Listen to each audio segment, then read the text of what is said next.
রমজানে শয়তান বন্দি ছিল। তবে এসব কি? ইমরান বিন বশির একটি ভিডিও বানিয়েছে, সেখানে সে দাবি করেছে যদি রমজান মাসে শয়তান বন্দিই থাকে তাহলে মানুষ রমজান মাসে পাপ করে কিভাবে? মসজিদের ইমাম, মুয়াজ্জিন, খতিব, মাদ্রাসার শিক্ষক, আলেম ওলামা, অন্তত কোনো হুজুরের ওয়াজ শোনা তৌহিদি জনতা, যারা ইসলামে বিশ্বাস করে, নবীকে বিশ্বাস করে, কোরআন হাদিসে বিশ্বাস রাখে, তারাই। এমনকি রমজানেও তারা এ সমস্ত কাজকর্ম থেকে পিছিয়ে থাকেননি। পবিত্র মাহে রামাদানে তারা এই সমস্ত কাজ করে বেরিয়েছেন, বিশেষ করে সেই মাসে, যেই মাসের ব্যাপারে আল্লাহ রসুল সাল্লাল্লাহু আলাইহি ওয়াসাল্লাম বলেছেন, রমজান আসলে আসমানের দরজাসমূহ খুলে দেওয়া হয় এবং জাহান্নামের দরজাসমূহ বন্ধ করে দেওয়া হয়, আর শয়তানগুলোকে শেকলবন্দি করে দেওয়া হয়। প্রশ্ন হলো, রসুল্লাহ সাল্লাল্লাহু আলাইহি ওয়াসাল্লাম যে মাসের ব্যাপারে বলেছেন এই মাসে শয়তান বন্দি থাকে, সেই পবিত্র ও শয়তানহীন মাসেই কেন আমাদের মাদ্রাসার হুজুররা, মসজিদের ইমামরা, রসুল্লাহ সাল্লাল্লাহু আলাইহি ওয়াসাল্লামের সৈনিকরাই পবিত্র এই মাসে এই সমস্ত নোংরা কাজে এতটা এগিয়ে? কিভাবে, কেন? তবে কি রসুল্লাহ সাল্লাল্লাহু আলাইহি ওয়াসাল্লামের কথা মিথ্যা ও ভিত্তিহীন? শয়তান বন্দি থাকলে তো মানুষ পাপ করার কথা না। যেহেতু শয়তান বন্দি থাকার পরেও পাপ করে, সেহেতু আল কোরআন ও হাদিস মিথ্যা, নবী মুহাম্মদ সাল্লাল্লাহু সাল্লামের হাদিস ভুয়া।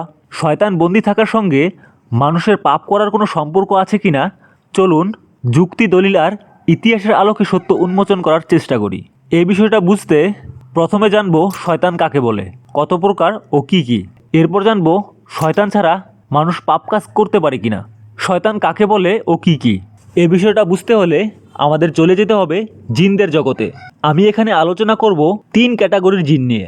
সাধারণ জিন, যাদেরকে সালেহ জিন বলা হয়, যারা মানুষের মতো তাদের সমাজে বসবাস করে এবং ধর্ম পালন করে, তাদেরকে সালেহ জিন বা সাধারণ জিন বলা হয়। মারাদা বা মারিদ জিন, যাদেরকে শয়তান জিন বলা হয়।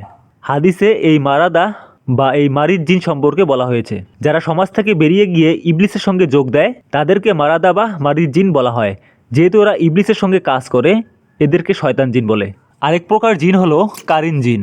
কারিন জিন মূলত এরা প্রত্যেক মানুষের জন্মের সাথে সাথেই জন্ম নেয়। এরা সবসময় সেই মানুষটির সঙ্গেই থাকে এবং ধোঁকা দেয়। এদের বলা হয় কারিন জিন। এখান থেকে বুঝলাম জিন কত প্রকার এবং শয়তান জিন কাকে বলে। এছাড়াও জানলাম শয়তান জিন বন্দী হলেও ধোঁকা দেওয়ার জন্য আরও কারিন জিন রয়েছে প্রত্যেকের জন্য। এছাড়াও জানলাম শয়তান জিন বন্দী হলেও ধোঁকা দেওয়ার জন্য আরও কারিন জিন রয়েছে প্রত্যেকের জন্য। রেফারেন্স: সূরা কাফ আয়াত 27, সূরা জুখরুফ আয়াত 36, সূরা সাফফাত আয়াত 51, সহিহ মুসলিম 2814। এখন জানবো কোনো প্রকার জিন শয়তান ছাড়াও মানুষ পাপ কাজ করতে পারে কিনা। মানুষের স্বভাবগত প্রবণতা, যাকে নফস বলা হয়, মানুষের অন্তরে যে অপবিত্র ইচ্ছা, চাহিদা বা প্রবণতা বাস করে, সেগুলো শয়তানের প্রবণতার বাহিরে তার নিজস্ব মানসিকতা ও প্রবৃত্তির প্রবণতা হতে পারে। রমজান মাসে শয়তান বন্দী থাকলেও মানুষের অন্তর্নিহিত কুপ্রবৃত্তি, যেমন গর্ব, অহংকার, লোভ, রাগ, চাহিদা, ইচ্ছা ইত্যাদি, তখনও সক্রিয় থাকে। শয়তান সরাসরি মানুষকে প্ররোচিত করতে না পারলেও তার নিজস্ব খারাপ প্রবৃত্তির ফলে মানুষ ভুল পথে পরিচালিত হয়। এখান থেকেও বুঝতে পারলাম সকল শয়তান বন্দী থাকলেও মানুষ যেভাবে ইচ্ছা পাপ কাজ করতে পারে তার নিজস্ব প্রবৃত্তির কারণে, তার নিজস্ব নফসের কারণে। দলিল: সূরা ইউসুফ 53 নম্বর আয়াত। আর আমি আমার নফসকে পবিত্র মনে করি না। নিশ্চয়ই নফস মন্দ কাজের নির্দেশ দিয়ে থাকে। নাস্তিকদের একটা কমন প্যাটার্ন রয়েছে। প্রথম তারা আল কুরআন ও হাদিস তুলে ধরে মন গড়া ব্যাখ্যা করবে। যখন অনেকেই এর উত্তর দিবে, তখন চলে আসে কোন মুসলমান কি করেছে সেটাকে তুলে ধরে বুঝায় ইসলাম এমন। আরে নাস্তিক, মুসলমান কি কোনো ইসলামের মানদণ্ড নাকি?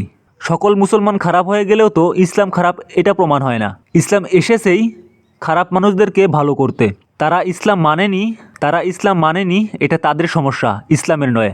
আরে ইসলামে এই অপরাধগুলোর শাস্তি মৃত্যুদণ্ড। সেখানে কোন হিসাবে নামধারী মুফতি হয়ে আপনি বলতেছেন ইসলাম এগুলো শিখাচ্ছেন তো আপনারা। পর্নোগ্রাফি দেখলে সমস্যা নেই, নিজের মা বোনদের সাথে জেনা করলে সমস্যা নেই, পুরুষ জেনা করলে সমস্যা নেই। কিন্তু আমার প্রিয় বলাৎকারী হুজুররা এবং প্রিয় তৌহিদ জনতারা, আপনারা সমকামী বা উভকামী, তাতে আমার কোনো সমস্যা নেই। সমকামীরাও মানুষ এবং স্বাভাবিক মানুষ। কিন্তু আপনারা ধর্মের কারণে আপনাদের এই পরিচয়টা তুলে ধরতে পারেন না, তাই আপনাদের সমজাতীয়দের সঙ্গে আপনাদের দেখা সাক্ষাৎ হয় না, কথা আলোচনা হয় না। কিন্তু আপনারা আপনাদের যৌবনকেও কন্ট্রোলে রাখতে পারেন। তাইলে কি করা উচিত? উচিত হলো আপনারা আপনাদের মতো যারা প্রাকৃতিকভাবে সমকামী তাদেরকে খুঁজে নিন, এনজয় করুন। আপনারা এগুলো বলে বেড়ান, আবার দোষ চাপান ইসলামের উপরে। উন্নত বিশ্বের মতো বাংলাদেশেও সমকামী সংগঠন আছে কিনা জানা নেই, যদি না থাকে থাকা উচিত, যদি গোপনে থাকে সেটিকে প্রকাশ্যে আনা উচিত, আপনাদের অধিকার নিয়ে খোলা কথা বলা উচিত।